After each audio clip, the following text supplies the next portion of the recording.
नमस्कार, मैं हूं अंकुर और आप देख रहे हैं सत्यहिंदी.com। सत्य हिंदी की एंड्रॉइड ऐप डाउनलोड करने के लिए आप इसके वीडियो के डिस्क्रिप्शन में जाइए।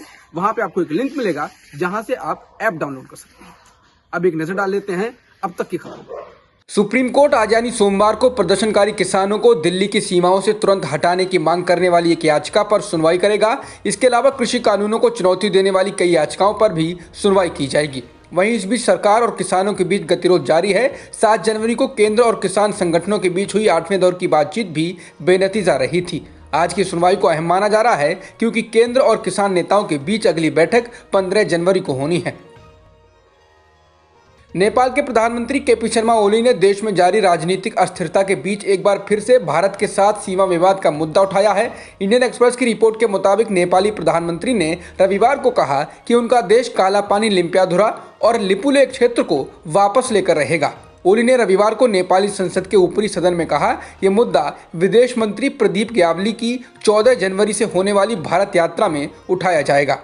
उन्होंने कहा कि पिछले 58 सालों से भारत के कब्जे में रहा ये इलाका नेपाल का है। इससे पहले 146 सालों में ये इलाका नेपाल के कब्जे में था। बता दें, इस मुद्दे को लेकर पिछले दिनों दोनों देशों के बीच काफी खटास आ गई थी। महात्मा गांधी की हत्या करने वाले नाथूराम गोडसे के नाम पर हिंदू महासभा ने ज्ञानशाला यानी स्टडी सेंटर की शुरुआत की है। मध्य प्रदेश के ग्वालियर में खोले गए इस स्टडी सेंटर को दुनिया को ये बताने के लिए खोला गया है कि गोडसे कितने सच्चे राष्ट्रवादी थे। महासभा के उपाध्यक्ष जयवीर भारद्वाज ने कहा, पुस्तकालय को खोलने का मकसद दुनिया को यह बताना है कि गोडसे एक सच्चे राष्ट्रवादी थे। वह अविभाजित भारत के लिए लड़े और मर गए।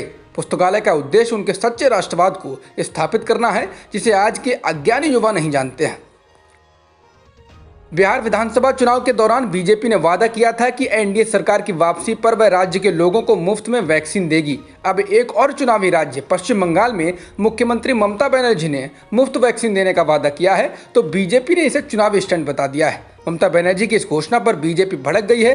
प्रदेश बीजेपी के अध्यक्ष दिलीप घोष ने कहा कि केंद्र सरकार ने पहले ही देश भर में फ्रंटलाइन वर्कर्स के लिए मुफ्त टीकाकरण की घोषणा कर दी है। ममता सरकार इसका श्रेय हड़पने की कोशिश में है। बीजेपी आईटी सेल के प्रमुख अमित मालवीय ने भी ममता बनर्जी पर ऐसा ही आरोप लगाया और कहा कि बेशर्मी की कोई सीमा नहीं है।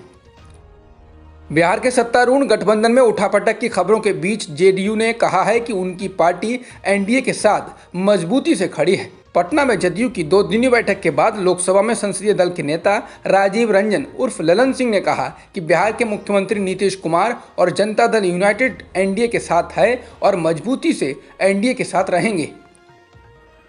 कोरोना महामारी के बीच बर्ड फ्लू ने लोगों की चिंताएं बढ़ा दी हैं। बर्ड फ्लू अब तक 8 राज्यों में पहुंच चुका है। इन राज्यों में केरल, राजस्थान, मध्य प्रदेश, हिमाचल प्रदेश, हरियाणा, गुजरात और उत्तर प्रदेश के अलावा महाराष्ट्र जैसे राज्य शामिल हैं।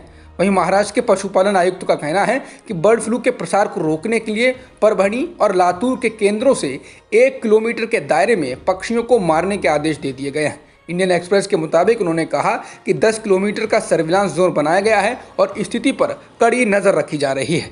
इस बीच पंजाब में Guru Angad Dev veterinary and animal sciences university ने रविवार को पोल्ट्री किसानों और चिकन खाने वालों के लिए एक एडवाइजरी भी जारी कर दी है।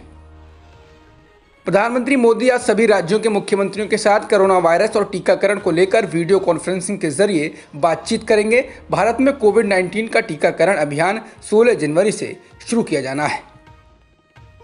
भारत में पिछले एक दिन में कोविड-19 के 16,311 नए मामले दर्ज किए गए हैं और 161 लोगों की जान भी गई है, जिससे देश में कुल संक्रमितों का आंकड़ा 1,04,66,000 के पार हो गया है और मृतकों की संख्या 1,51,000 से अधिक हो गई है। फिलहाल एक्टिव मामले 2,22,000 से अधिक हैं। सिडनी में भारत के सामने मैच को बचाने की चुनौती है। ऑस्ट्रेलिया ने 6 विकेट पर 312 रन बनाकर अपनी दूसरी पारी घोषित कर दी और भारत के सामने जीत के लिए 407 रनों का टारगेट रखा, जिसके बाद भारत ने 97 ओवर के बाद 5 विकेट के नुकसान पर 281 रन बना लिए हैं। अश्विन और हनुमा विहारी क्रीज पर हैं। भारत की ओर से शुभमन गिल ने 31 रन, रोहित शर्मा ने 52 रन, अजिंक्य रहाणे ने 4, ऋषभ पंत ने 97 रन और चेतेश्वर पुजारा ने 77 रन बनाकर अपना विकेट गंवाया।